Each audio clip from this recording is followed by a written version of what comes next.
Holy surfboards, this is Flight Check Season 2, Episode 18. We're back once again talking FlyQuest in all capacities, but even more than FlyQuest, we'll be talking LCS and North America as a whole, because this is, of course, Flight Check gone international during the off-season. My name, as always, is Sandy Toes, and to my left and my extra left are my fellow hosts, Noxwar and Curly Double Q. Nox, I'm going to start with you.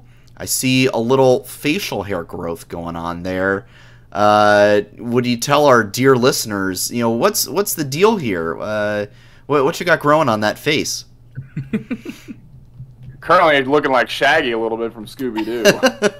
I was kind of expecting you to do like holy beards or something as an intro, but that would have been good. No, I've been growing it for 2 weeks, and then part of the reason because girlfriend's parents are actually in town, so she hasn't been here at all, so she can't tell me to shave it. She comes back tomorrow, so this is pretty much my last night with this wonderful, wonderful little beard that I've been growing, and then it's gonna be back to bald chin Knox. Yeah, well, there we go. I mean, you gotta get it in while you can, and I'm just glad we got to see it here on the show. Before it goes away. Curly, thankfully, your beard is not going away, and neither are you. Thank you. Yeah, I don't know. I'm tired. It's been a long day and weekend for me, so this might be a bit of an unhinged, episode on my part. I can imagine. Just blame it on MSI. I know that's not the reason, but blame it on MSI. It's not the reason, but I will blame it on MSI. Speaking of MSI, your most hated rivals, G2, dropping 4 games in a row after starting off real hot in this Rumble stage. We'll mostly be focusing probably on EG and what steps they've got left to take, but I do want to get your EU take here just to start the show off on, what's going on with G2. I mean, they started off so well. What was it, a 20... How many match wins did they... games. 24? A game wins? Games? I know. It was somewhere in the low 20s, right? And now 4 L's in a row, starting a brand new loss streak. So what's gone wrong for G2? Classic G2 moment. It's like Fnatic. Like, they stomp when they're ready to, and then they just start performing very, very poorly. It's just what happens when you're united in rivalry.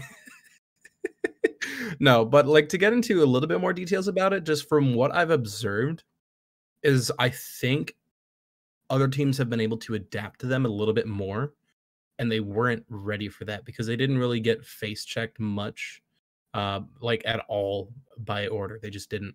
And then they continued to edge out over EG. And so it was all of a sudden, they just threw to PSG Talent, and I think that kind of ruined them. And they're like, we don't know how to play League of Legends right now. Maybe they'll come back. Maybe they'll be 5th place. Who knows? Yeah, I think it's super interesting just watching how they really peaked for a long time, and now this is a fast fall, and they need to course correct pretty quickly before...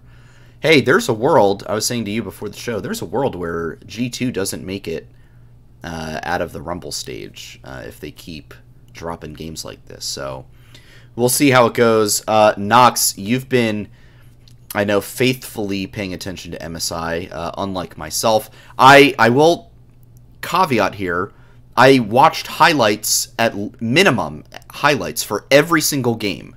So I'm at least, cognizant of what has happened. However, you've been posting in the Discord what games to just watch highlights, the ones to watch in full, what ones to skip, very faithfully. So I want to ask you, I mean, how has Rumble Stage been living up to your expectations so far? Has it been an improvement over groups?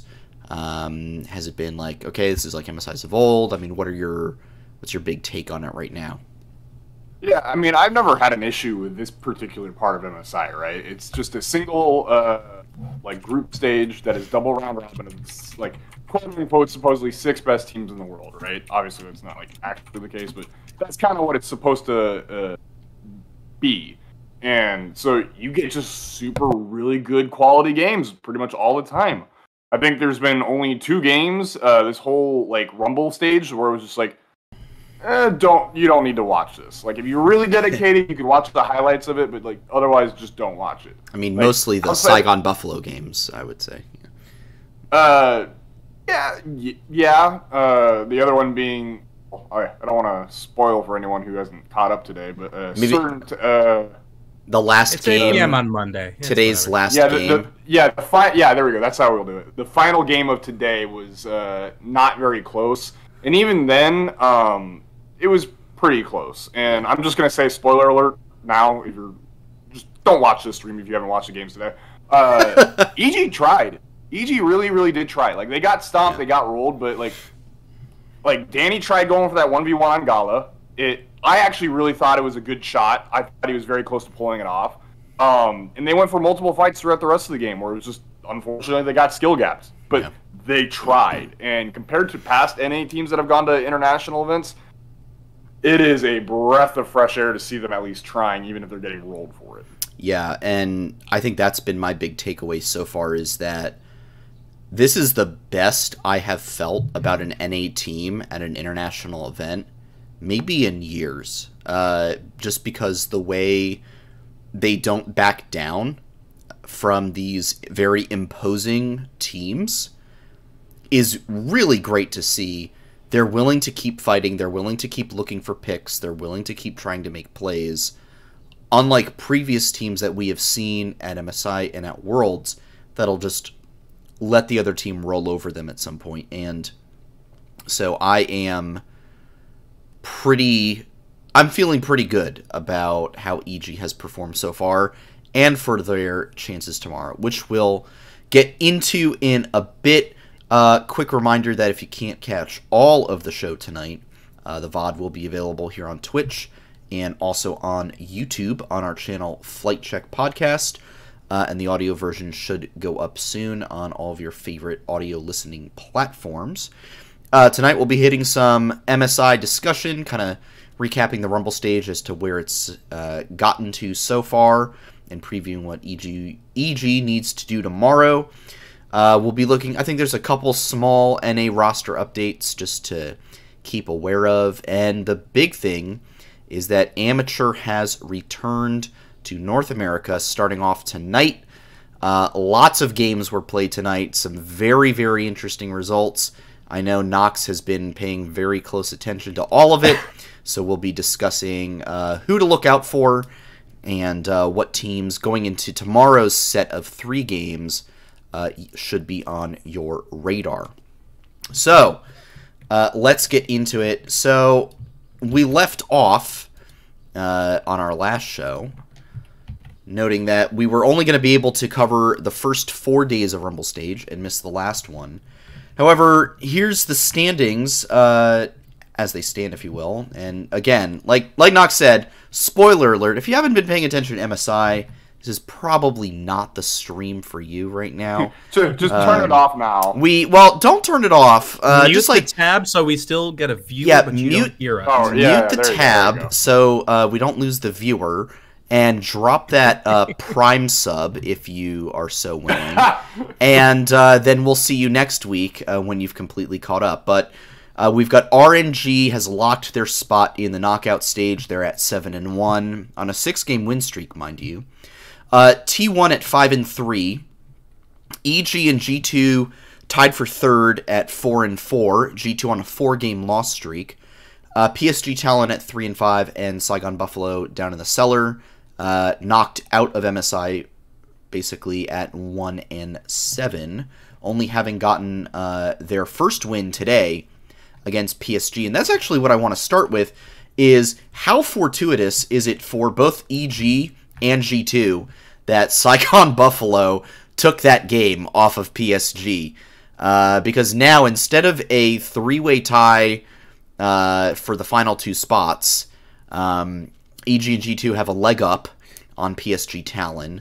But let's look at, I want to start with talking about the strength of schedule for tomorrow, because I think that's very important to look at. G2, I think, has it pretty easy. They've got Saigon Buffalo, and they've got EG. On EG's side, they've got G2, obviously, and PSG. And then PSG, EG, obviously, and RNG. Now, Curly, I don't know about you, but just the way RNG has been playing, I feel like we can kind of chalk up a loss to PSG Talon. For sure. You know, I think that would not be surprising to many people. So if you assume that they're, you know, basically starting at 3-6, they've got to win this game over EG, which I believe would make the head-to-head 1-1. Mm-hmm. And then that would leave EG needing to beat G2, and this is getting to a lot of theoreticals, but I mean, just I would rank that strength of schedule as G2 as the easiest, then EG, and then PSG. And I feel like that bodes well for EG. I mean, how do you feel about the schedule remaining for these teams? I mean, the overlap is very nice, like, story-wise, because it's like whatever happens earlier in the day makes the next match more spicy. Like, if G2 open and they flop against Saigon Buffalo, that instantly makes EG versus PSG more hype, because if EG win, they've got a game up on G2. If PSG win, they are already tied with G2. Mm-hmm. And then PSG, you're definitely right, probably going to take the L against like RNG, but in the chance that they won that then would probably put them at a potential tie against EG if they lose to G2. Like, basically, if like PSG provides the most hype timeline here. If they find success, it's everything is up in the air. Absolutely. But I do think you have the strength of schedule correct in the fact that, like, G2 definitely have it easiest. I do think, however, like, not to get the predictions already, but I do think they're going to have to take both games a lot more seriously, considering their most recent record, and specifically the fact that EG was able to beat out T1 today. I mean, I will also say, I feel like they're going to... G2 is really going to have to watch out for Saigon Buffalo. I mean, we know a team with nothing to lose will play like they have nothing to lose. And I wouldn't be shocked... I would not be surprised to start the day off with an Saigon Buffalo was one, like, they were going to win today's match if they didn't take the Drake. They've been a couple close moments away from winning other games. I don't think their record reflects their level of play. For sure. Braun is like, they really do control the map a lot, and they will give you a gray screen for a lot. It is simply poor macro decisions that throw it all away. I feel like a couple things go differently, and all of a sudden it's Saigon Buffalo looking to snag that 4th spot. Nox, I just noted that if G2 and EG start the day off by winning, they both go to 5-4, and then we get a very spicy game between G2 and EG near the end of the day that basically decides who gets to play T1 and who gets to play RNG. And you win, you play T1, you lose, you have to play RNG. I mean... Actually, I'm not sure if it's decided. I think the first place team decides which team of the 3 and 4 they want to play. Is that what it is? It's not necessarily decided via strictly seeding. I think first seed gets to pick which one they want to play. Which, don't get me wrong, I'm going to assume no matter what, the first seed's probably going to pick EG. Yeah, right? Probably. I don't think any team wants to play G2, even if they have been a little poor lately. Yeah.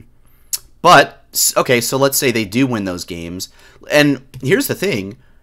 This is my bit of a hot take for me. I don't think T1 has looked particularly impressive. I think they've been good, but I don't think they've been great this tournament. I think I don't know how hot that is, Sandy. You sure your oven's turned on? You know, I did lose my power last night, so it's very possible that the circuit breaker is off right now. That's more like, I don't know, some ice cream you left in the sun for a while. Oh, yeah, okay. Yeah, well, I mean, look, like I said, I haven't really been able to catch up on too much of the commentary and conversation around MSI until literally the last 3 hours. Yeah,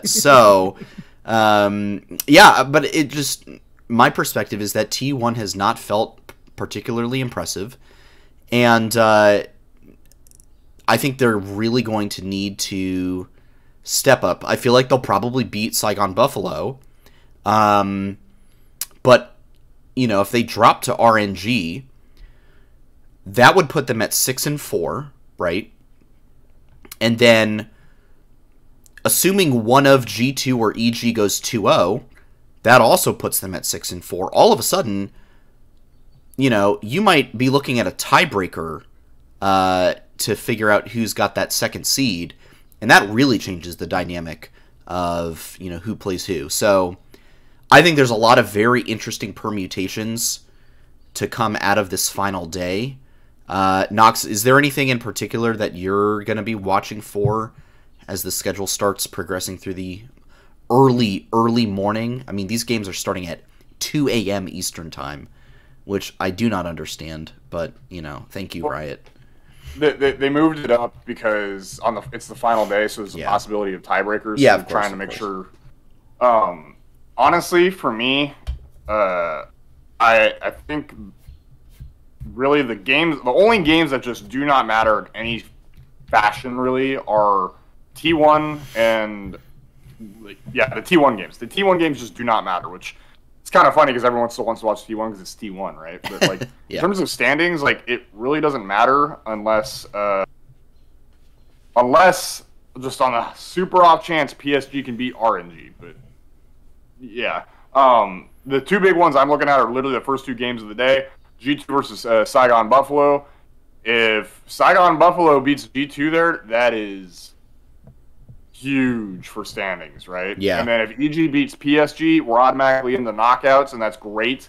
And from there on out, the rest of the day is kind of already foretold. So more than anything, if you're staying up tonight, those are the two games. Just make it through those two games, and then you can worry about the rest later. Yeah. Well, here's the thing, though, right? I raise you, and this is going to sound hyphy. What if Saigon Buffalo beat T1? Because I'm going to say it now. T1 will not beat RNG. So what if T1 ends the day 5-5 and they have to face the loser of G2 EG for a tiebreaker of like who's third and fourth? Who's third and fourth? I don't think it matters due to what I was saying earlier with Sandy about how first seed just picks. But what if, like, hypothetically, what if EG go 2-0 for the day and put themselves in second? You know what I mean? It's like, oh, if they get second. Yeah. Okay. Because that's a really interesting timeline.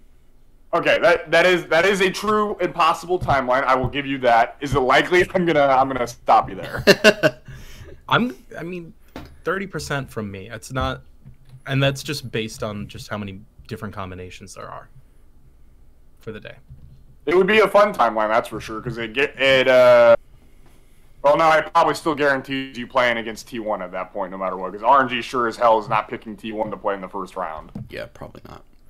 I think either way you slice it, the matchups in the knockout round are going to be very, very spicy. I think the only non-spicy one for me would be if PSG somehow gets through, because I would not expect them to do well. I expect G2 to adapt better in a best of 5. I expect EG actually to do well in terms of adaptations in a best of 5. I think RNG looks really, really scary. But I think, hey, in a best of 5, anything can happen, and we have seen anything happen in a best of 5. I think I would still put RNG down as my favorite currently. But hey, I think G2 can turn it back on if they need, when they want to, and T1, they can also do crazy things. You'll notice I left out EG there, and that's not because I don't believe in them.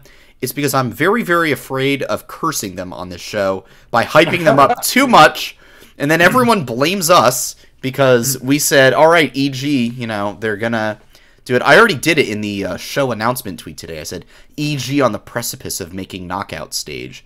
And I sent that tweet, and I was like, I might have just tweet cursed them. You know, I might have just pulled a Tim Sevenhusen with a bad prediction. So now here's the thing: you're not a caster, so it's like it's not as guaranteed. Well, right. The commentator curse is about 50% less effective than the caster curse, statistically speaking. I'm just pulling these numbers out of thin air, but still can be pretty effective. Any other big trends or things that you guys have noticed in general about last 4 days of MSI that you wanted to point out? I mean, the big thing I want to focus on is, I think I mentioned it last week, or I've definitely talked about it in the show, is with EG, especially with their game against T1, is like, they as a team, I want to say, are always severely undervalued, because even if they lose early, that first split, or like first half of whatever tournament they're a part of, whether it's a spring split or this tournament, is spent winning the games they should and losing the games they should, but learning how not to lose them again. And that's why we're at this 50% win rate right now, because they do put the respect towards the supposedly better team, and I think it helps them play smarter in their games. And so I do think EG have a solid chance of like that they could make finals if they have to play against RNG in the semifinal stage. It's a lot harder, but because, you know, best of fives are all adapting, it's a likelihood. Yeah, I think. Yeah, I'm really interested to see what happens in the best of fives, especially as teams get the chance to adapt. I mean, that is the difficulty with the best of ones, right? Is that you get to play, but then you only get the one shot, you know, at winning that game. And there's no real, like, oh, we're going to respond now by banning this. You know, we're going to... Maybe you see it in the second game of the round robin versus that team, but, you know, not as much immediate response as you might see in a best of five. So I'm very interested to see how that changes things. Nox, anything for you in terms of overall MSI trends or general commentary? I think EG's still just continuing to level up little by little by little. So yeah. It's kind of funny. I would almost say, like, if this tournament went on for another 2 weeks, that'd be actually, like, the trend we're on. Like, I'd actually be kind of scared of EG by the end of the next 2 weeks. But yeah, as it is, we only have tomorrow and then possibly 2 at max playoff games. So, right. So what I'm hearing is EG at Worlds. It's going to be great. Unironically, yes. Yeah, unironically, yes. I'm actually very excited for EG at Worlds, because hopefully MSI slump doesn't hit them too hard when they come back to NA, but I mean, if they keep up the level of play they've been showing at this tournament, I think there's a very, like, they're going to come back into NA, they're going to look very, very strong, they're going to get back here to Worlds, and I think they're going to look awesome, personally. I think it'll be great for them. Yeah, I think, yeah, EG, we saw them, you know, struggle early on in spring. Saw them really ramp up in playoffs. And I think, I mean, I heard an anecdote. This might have been on, I can't remember if this was on JLXP or Dyphoria, but I heard that at the after party after LCS finals, I think Impact and Inspired had pulled definitely JoJo, maybe both JoJo and Danny aside, and were just like, we are going to get, you know, destroyed. I think they used stronger language than that. But, you know, we are going to get destroyed at MSI. And I'm assuming they meant in scrims mainly, right? But I'm really hopeful that ultimately this tournament is a huge learning experience for EG, just in terms of playing as a team, especially for JoJo and Danny, seeing how they stack up against international competition where they need to improve, and things like that. I will say, I thought it was funny. I know JoJo did an interview on the broadcast where he basically was like, I'm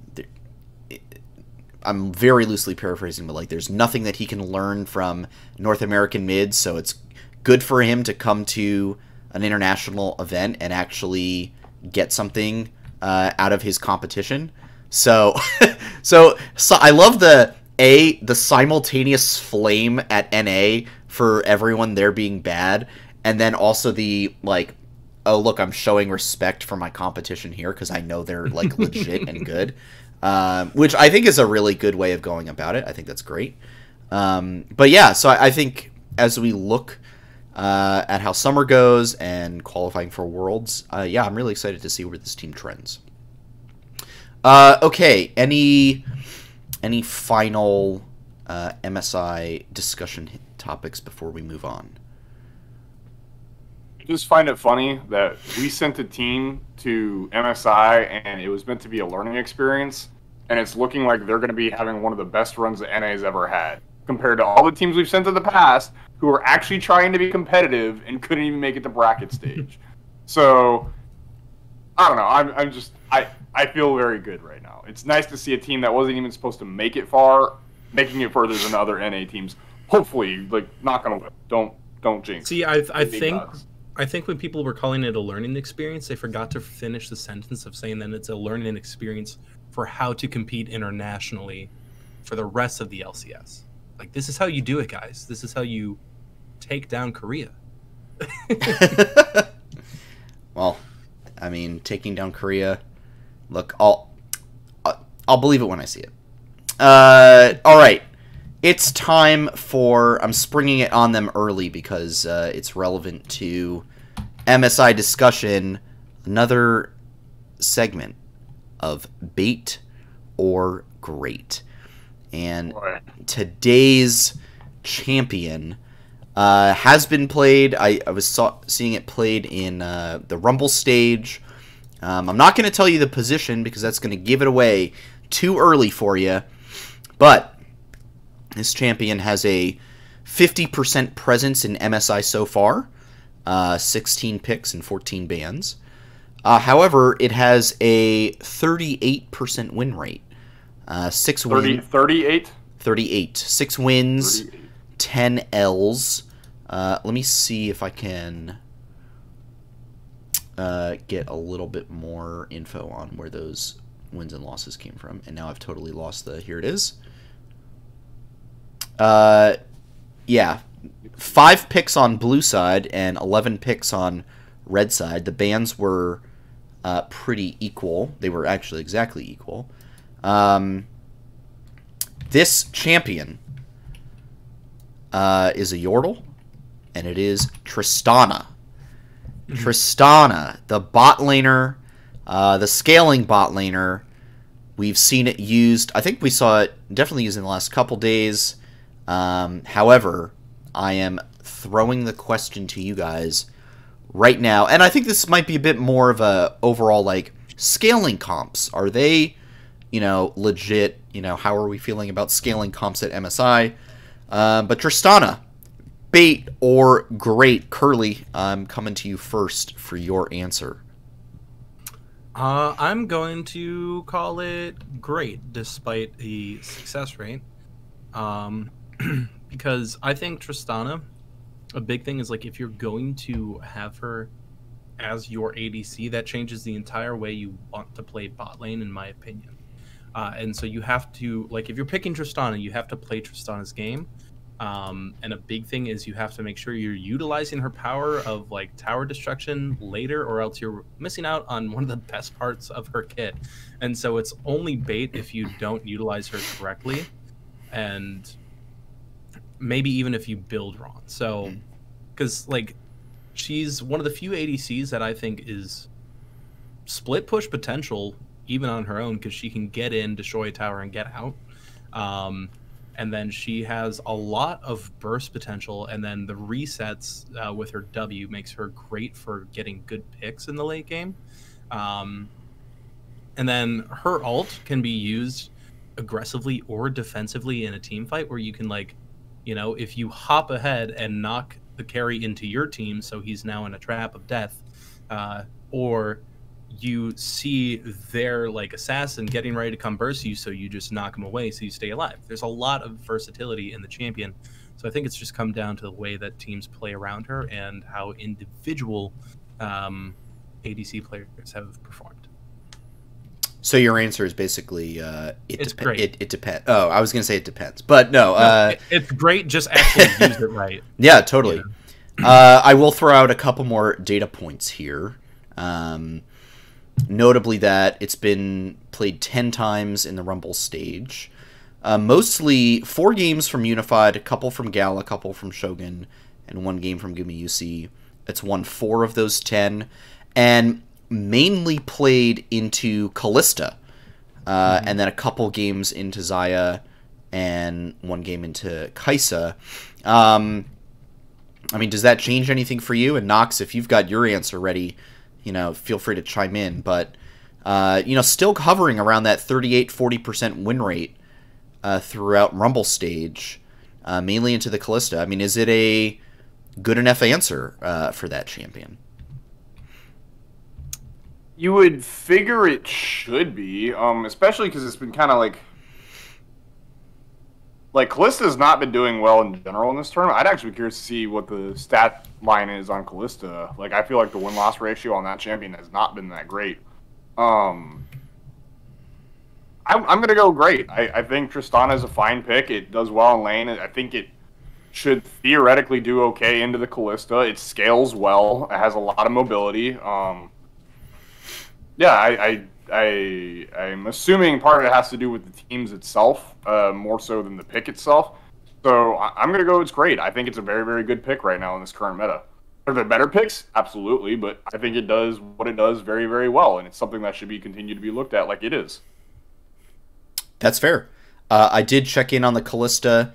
Looks like so far in the tournament overall, it is 7-5. It does have a slightly higher presence. It's been banned a lot more than the Tristana has been. And then 9 games in the Rumble stage. Pretty much all of them against Trist except for 1 Ezreal. And the Jinx game that Danny played yesterday. I mean, sorry, today. And it is, looking at it, it is 4-5 in the group stage. Now, of course, these are small sample sizes, but, you know, it's not like this champ is a Lucian that has been banned 57 out of 60 games and has won all 3 games that it's been played. So, clearly this is not, you know, these champions are not, you know, the top of the tier. So I think there is room for some debate here. I mean, I think for me, Tristana was one of the first 80 carries I ever played, so I'm always going to have a little bit of a slight bias towards her. I'm always going to try to be, you know, making her work, you know, in pretty much any meta. But I do like it here. I do like having some level of scaling. I actually think, you know, if you pair her with the right support, her all-in the early game can be very, very powerful and take a lot of people by surprise. So I think right now, I like the Tristana. I do want to keep seeing people play it, maybe bump up that win rate. But I don't think it's bait. I think, but again, I don't know if it's great, but it's definitely not bait, and that's where I'm leaving it there. Any final thoughts on Tristana before we move forward tonight? Pick. Nothing else other than that. Yeah. Alrighty.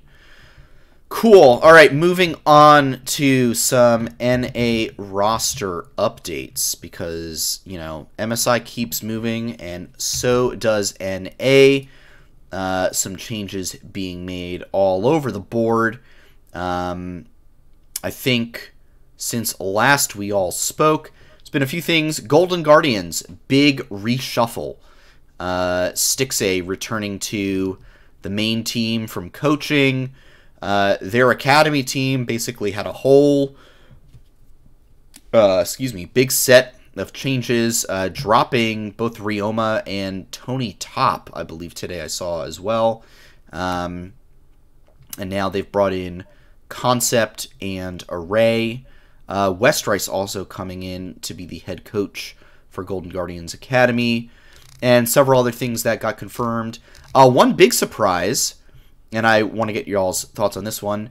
Kenvi being signed as the Immortals jungler, and I think this was a big question mark. The spot was a big question mark for a lot of people. All right, who's going to fill this position?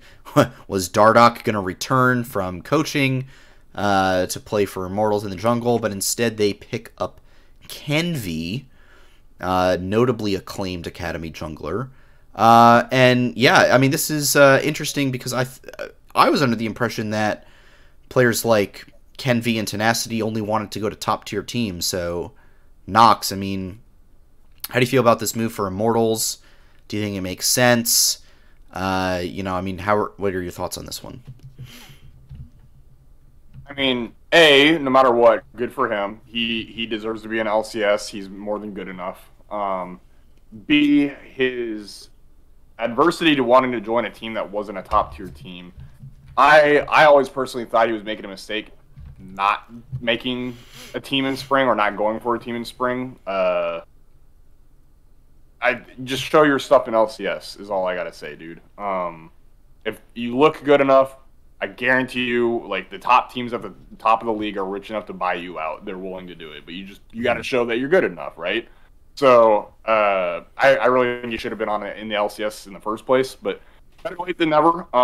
So I think now he's just starting where he should have about a split ago, and he's doing it on Immortals. And with Ignar coming onto the squad, and was that confirmed? Lost already? Yeah, yep. Yeah, so with Ignar lost, Power of Evil, Kenvi himself now in Revenge, it's not a terrible looking roster. It's pretty solid, I think, and I don't think it's going to be the same Immortals that was back in spring. So I think Kenvi can do a lot of work with this team.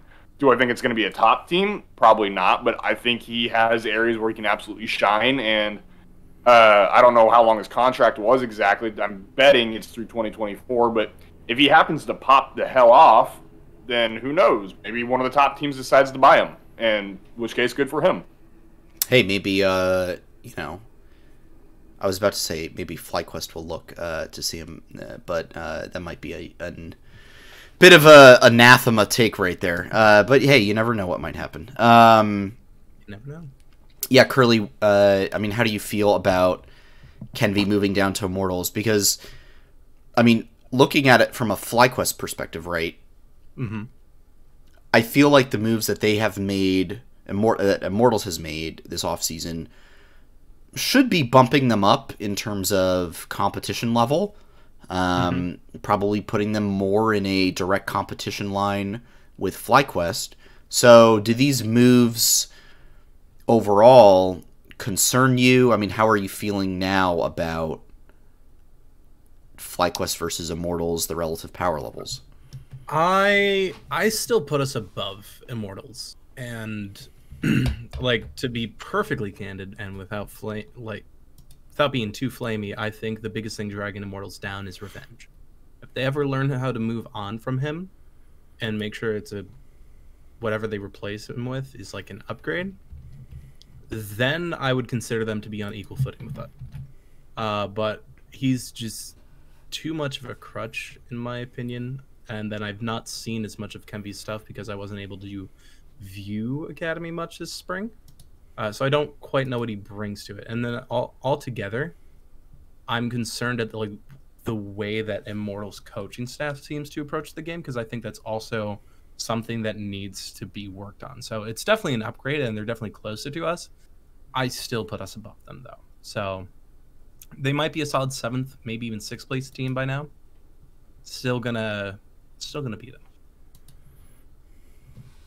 Nice. I mean, I feel fairly similarly. I think I don't know how much of an upgrade Lost is going to be over Wild Turtle. I like Ignar a lot. I think that's probably one of the better moves they made. And I am excited to see Kenvi in LCS. Is he going to out-jungle Jose Deodo? I mean, we'll find out. I have my doubts, but, I still think FlyQuest is, this is looking way ahead towards summer, but still think safely within the top 6, and I'm not too particularly concerned. Nox, I'm going to ask you the same question. I mean, how are you feeling, relative power levels between FlyQuest and the new Immortals roster? No matter what, you gotta get synergy going amongst the Immortals roster. You have a support in Ignar who hasn't played for a split at this point. You have a brand new AD carry who's coming in who admittedly hasn't looked the best, right? Everything's pointing towards FlyQuest still being the better team. So I'm going to continue to have faith in them. They're over in Korea right now. They're boot camping. They're scrimming MSI teams as we speak. There's no reason not to believe in this FlyQuest squad to finish higher than Immortals this split. Yeah. And as I say that, there's a monkey paw curling as we finish 9th and Immortals finishes 10th, but hopefully not. Yeah. So I guess we'll see how it goes. All right. I'm trying to see if there's any other roster changes. I think several Academy players have now wound up playing in Amateur, which we'll get to. And then I guess the only final thing is that Gamsu was officially announced as the Dignitas top laner. So hey, Chef Gamsu back in the Dignitas house. So I think the general sentiment is that this is probably an upgrade over Fake God. I mean, or at least for some people, they're just excited to have somebody other than Fake God, in this position. Not trying to flame. I'm just making the observation that this is the conversation happening around this move, is that people are excited to have fresh blood in the Dignitas top lane. So we will see how that goes. I'm actually excited to have Gamsu back in LCS. I think it's kind of cool. His story, LCS, retires, goes and plays Overwatch for a few years, comes back, works his way up from 100 Next to 100 Thieves Academy, and now he's back on Dig. I mean, it's like he never left. He just, took a few years off. So I'm pretty excited. I don't know if you guys are excited about Gamsu coming back. I think he's got a good heart, and should be exciting to have him back in the league. Yeah. I think he'll be better than Fate God, but I don't think Dignitas fans should be expecting that much more than Fate God. Don't think he's going to fix this team. I mean, I'm not expecting there to be any Dignitas fans, so... Oh, no. Oh, jeez. I haven't been watching esports long enough to have witnessed Gamsu. Mm-hmm. So this is gonna be fresh for me. It's gonna be like, oh, who's this guy? Well, he likes to cook. That is the most important thing about this guy. Yeah. Yeah, actually, go back and watch some of his chef videos. They're actually really fun content. Go YouTube search Chef Gamsu. It's pretty good. Okay, and then our final topic tonight, because I don't think there's any other things. North American Amateur returned tonight. And now you can see Nox's energy levels just like skyrocketed through the roof. He's dancing on stream. He's vibing and grooving. So let's go live to our man on the scene, Nox War, with the amateur update. So what's been... I know the rosters were announced over the weekend, and there were definitely some very interesting looking ones, and some less interesting looking ones for sure. So kind of give me the highlights of the teams that are in this first open qualifier. I know 2 games have already been played, but looking ahead to tomorrow, who should people be looking at right now? So I'm not going to go over each individual player because there's actually a bunch of upcoming NA talent on each team, probably within the first top 20-ish teams. There's at least one player each that you should go, keep an eye on that person. So I'm not going to do that. Team-wise, though, 300 has looked really, really good. They're playing 100 Thieves next tomorrow. Jake's Kittens is another one. That was, spoiler alert, was actually supposed to be Golden Guardians amateur team, and then I'm not sure exactly what happened behind the scenes, but that fell through, so they became Jake's Kittens. Very interesting. I will say their logo is kind of gold and black, which is very interesting to me. Yeah, it's in reference to GGA. It was supposed to be or GGAM rather. Yeah. I don't know what happened, but it didn't go through, so they're now Jake's Kittens. Other than that, EGP is back. They've got Doxa. Doxa's huge. You should keep an eye on him. Great upcoming mid laner. Maryville University looks solid as ever. There's a whole bunch of teams that you should keep an eye on that are all 1-1 right now that'll be playing tomorrow. And then the big probably surprise of the night was CLG Faith. CLG's brand new amateur team. The one that I was telling you guys about last week was actually holding up a majority of the roster processes back in the amateur scene last week, and it was like a mad dash for everyone else to find a team. They are 0-2 after today. Very, very surprising. Like, they played, and this is like one of my favorite names, but Super Sunshine Fruit Basket Warriors.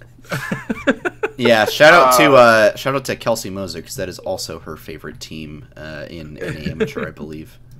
Yeah, so they played them first round, and they probably should have won it, but they lost it. And then, unfortunately, due to some real whack seeding, they played DK Crew, who's ranked the last seed in this tournament, and they definitely are not last seed. So they played them, lost that one as well. So now CLG Faith is 0-2. And so the squad that they play tomorrow is a team by the name of Here for a T-Shirt. These are some good names. And I've heard from behind the scene. I don't really know any of the players on this squad off the top of my head, but supposedly this is another tough squad, and so it is very possible CLG Faith, the CLG amateur squad, could go 0-3 in their debut amateur opening, and that would be quite a shame in my opinion. So we'll see what ends up happening tomorrow. CLG to me. Well, here's the thing though, like, CLG as an org, we love to meme on them, but the staff that was brought on for the CLG amateur squad are actually very respectable people. They brought on Myra, who used to be part of Wildcard Gaming, who's been in the scene for quite a while. I don't know the name of the coach off the top of my head, but I know he's been around for a while and is fairly well respected in the amateur scene. I'm assuming that their tryout processes were very thorough, and they did a lot of work to bring the squad that they wanted together. I really wouldn't attribute their 0-2 to them being CLG. It's just part of it really unlucky seeding, and then a bit of an unlucky first game, honestly. So keep an eye on it, because I really don't like. Because I think we all agree here, right, that we want more investments from the LCS teams into the amateur scene. Absolutely. Like, don't get me wrong. Like, I always, like, people are gonna find me hypocritical, but I'm not being hypocritical when I say this. But like, I always say, like, I don't want a FlyQuest amateur squad right now. I do want one, though. I really want every LCS squad to have some form of amateur team in the scene, because it means it's getting LCS investment. There's LCS resources and funds and investment happening, and that only helps NA talent, and it helps NA as a region. Mm-hmm. So I really do hope at some point the LCS squads can find it in themselves to find the investment and worthiness to invest in these teams, or even sponsoring these teams, whatever they want to do. You could do like Immortals AOE did last split. But yeah, so hopefully, honestly, I hope CLG bounces back, because I'm sure a lot of LCS teams are going to go look at this and be like, wow, they went 0-3 and then didn't make the rest of the open qualifier. Like, why would I want to invest in this? And that's just not okay. Like, that's like, there's so much more to it than that. Right. Yeah, no, for sure. I mean, it was good to see CLG, you know, starting to make some moves, get into the amateur scene. But yeah, definitely, I think if they don't go 3-0 tomorrow, it'll be pretty disappointing for them. I think I do have to point out a couple great team names, because amateur teams always have great names. The return of Team Fish Taco, that's excellent. Well, that's a different squad actually, because Taco Gaming is still in the tournament as well. Right. So, well, you've got Taco Gaming, but I believe Team Fish Taco also existed previously as well. I like Ego Geniuses, not Evil Geniuses, but Ego Geniuses. That one's pretty good. Wild West Bandits, I think you already mentioned. Here for T-shirt, I think that's a great one. And then, shoot, there was one more that I was looking at. Of course, Super Sunshine Fruit Basket Warriors. Definitely Super Sunshine Fruit Basket Warriors. And then I do appreciate Mad City. That's a good one. I appreciate the reference there. Yeah, I do want to look, like, DK Crew is super interesting to me that they were seeded so low. Only because they have several players on this team that have been in the amateur scene for quite a while. I mean, Lawrence was on C9 Amateur for a year. Yep. Evan RL actually played in LATAM for a while. He's been around for ages. Yeah, we've seen Shorter Ace in the scene for a while. Savage has been in amateur for a long time. Clyde was on Maryville University for a bit, and yeah, it's just surprising that they were ranked so low. I expect them to do, yeah, probably pretty well. You know, I expect them to make top 16, I think. I would not be surprised. But, yeah, I mean, it's always interesting to see what teams don't make it, and, you know, you've got Ego Geniuses and CLG Faith down there at 0-2, so on that cusp. Are there any matches in particular that you guys are looking at tomorrow as maybe indicators of relative strength? I know 100 Thieves Next is 2-0, EGP, 300, teams like that. Any other teams that you're particularly going to be watching for? I told Kelsey this earlier on her stream, but I think Cincinnati Fear, for me, is the dark horse of the tournament. I think they'll be probably gunning for that spot. Along with that, I'm just a Supernova fan. I was watching Actor earlier, the jungler. No competitive experience before this. He's only 18 years old, just a solo queue star, and he was just wrecking house in the first game. Yeah. So I'm very excited to watch him. Other than that, I mean, there's plenty. It's so funny because, like, there's so many players that I'm kind of invested in that I've sort of been following. Like, oh, he's kind of good, she's kind of good. And it's like, I want them all to do well, but obviously only certain people can go on at certain times, right? So, but those are probably my teams that I'm watching out for. Yeah. Curly, are there any names or teams that you're going to be paying attention to in particular? For me, the ones that I definitely want to keep an eye on is, I think, the 3 AoE teams, like the main AoE, and then Ginger Turmeric and Randoms, because I've noticed that AoE tends to actually do solidly as like a umbrella organization in in the amateur scene, and they've got a really good infrastructure for finding good players and getting them on a good team. So I'm going to be keeping an eye out for AoE. Yeah. AoE Esports plays Team Fish Taco tomorrow in the upper bracket or in the 2-0 stage. Yeah, that should be AoE pretty good. Ginger Turmeric, who plays DK Crew, which that'll also be a banger. And then you have AoE Randoms playing UC Irvine, and UC Irvine's pretty good, but I'm going to probably favor. I don't know. That will also be a banger, actually, now that I think about it. I mean, the two bangers that I'm looking forward to are 100 Next and 300.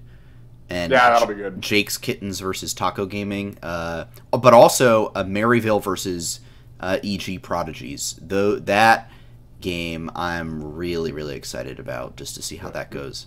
The upper bracket in general has some good games starting tomorrow, which will be fun. Yeah, and then I'm looking forward to the actual, qualifier once we get past these Swiss rounds. I think, yeah, I'm pretty excited to see how things go, where teams land, and, who ends up getting picked up for amateur. So, super pretty... I'm just excited to ref again. Yeah, no, I know you'll be on there Monday nights. Ref Knox. Monday and Tuesday, I believe. Yeah, it'll be Mondays and Tuesdays. Yeah, so pretty exciting. All right, that is NA Amateur. And I believe that's pretty much everything we've got to talk about. Do you guys have any last-minute topics before we wind things down? I don't know. I don't think there's really anything for Kadoran this past week. I don't think so. No, he was pretty. No, quiet. he's been chilling. He's been chilling for the past week. Yeah, or so, taking a break. So I think not that's a big topic, but something I want to pose because I thought about this while we were talking about Kenvi. Please. At what point do we have a majority of the LCS be 100 Thieves Academy alumni?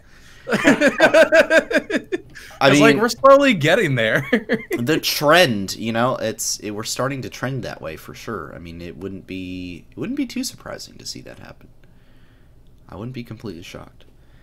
All right. Well, I think if that's everything, we'll move on towards the closeout of the show. Thank you, everybody, so much for watching tonight. Always appreciate the support and the love in the chat and just hanging out every week as we do this show. Definitely looking forward to getting back to some FlyQuest discussion in a few weeks. But for now, we've got one more week of MSI remaining.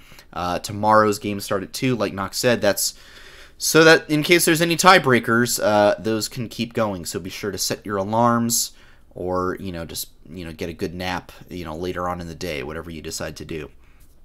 You can follow us on Twitter for our MSI thoughts at Flight Check Crew. You can follow myself at SantosDB, Nox at NoxWar with 2 R's, and Curly at Curly_QQ_.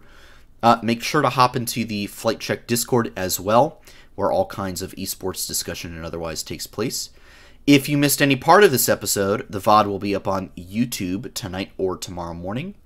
And the audio version of this episode should go up on your favorite audio listening platforms sometime this week. And if you're listening to any of those, the VoD or audio, and would like to catch the show live, we do broadcast the episode pretty much every Monday night at usually 8 p.m. Eastern Time, right here at twitch.tv/FlightCheckCrew. That's all I have, so while I frantically think of a shout-out or plug for the week, Curly, I'm going to need you to start off with your shout-out or plug. I'm going to shout out... Oh, man, damn. Why'd you put me on first? No, I'm going to shout out to T1 for being NA's best friend today, giving us the win and giving G2 the L. Honestly, you just are doing numbers for our international success. So thank you. Thank you from the bottom of my heart. Yeah. Very good. I love it. Nox, how about your final shout-outs and things you want to plug? You know what? Gonna shout out Miss Kelsey Moser, who has been in the chat chatting with us over the course of the show. She's been awesome in highlighting all the amateur teams and hyping everything up, and has been very informative for my own views and knowledge. So thank you for stopping by and doing all that you do. I appreciate it. Also, shout out to 100 Talk Pod. They got their stream going here in a little bit. Not sure what they're exactly covering tonight, but always got to rep the dads. They're awesome. Go show them some love. Very nice. All right. I think my shout out is going to go to the Dominion Energy Company that saved my power last night.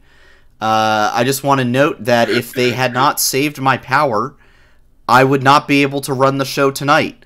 And I also want to thank the weather for storming last night instead of tonight and, subsequently preventing me from hosting the show. So good on you, Dominion. And good on you, weather, for allowing us to keep hosting this show. So there's the plugs. There's the shout-outs. We'll be back next week to discuss the wrap-up of MSI, as semis and finals will be over the weekend. And I'm sure there will be much more to talk about as we start looking forward to this summer season and the return of FlyQuest. So for now, just going to ask you to stay safe out there. Don't forget to hit the head on the nail, and we'll see you all very, very soon. Adios! Nox was muted. Peace, y'all. No, I'm not muted. What? Well, it did not catch your thing. You've got another shot. Go. Okay, have a good one, guys. Goodbye. Ah! Peace, y'all. It's scuffed. It's scuffed. Turn it off. Giga scuffed. Adios.